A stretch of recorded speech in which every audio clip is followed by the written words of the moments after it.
লায়লা মজনুর প্রেমের গল্প আরব্য লোককথায় এক চিরন্তন ট্র্যাজিক প্রেমের গল্প, যা পারস্য কবি নিজামি তার কাব্যের মাধ্যমে বিশ্বজুড়ে অমরত্ব লাভ করে। আরব দেশে সম্ভ্রান্ত পরিবারেই জন্ম নেয় লায়লা মজনু।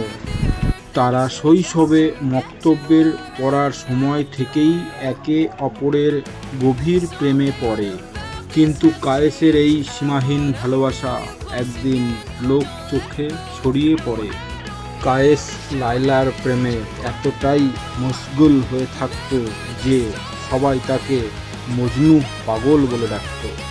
লায়লার বাবা মজনুর এই উন্মাদনাকে কিছুতেই মেনে নিতে পারছিলেন না।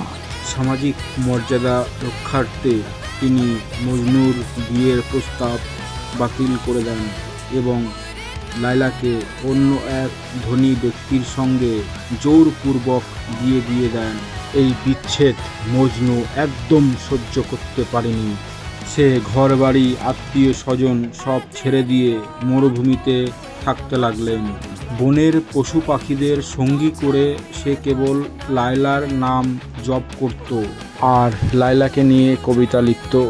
অন্যদিকে লায়লা স্বামীর ঘরে থেকেও মজনুকে মনে প্রাণে ভালোবাসত। মজনুর বিরহে লায়লা তীব্র মানসিক যন্ত্রণায় অসুস্থ হয়ে মারা যায়। লায়লার মৃত্যুর খবর পেয়ে মজনু ছুটে আসে সেই কবরস্থানে এবং সেখানেই কান্নাকাটি করতে করতে একসময় মজনু নিজে শেষ নিঃশ্বাস ত্যাগ করেন।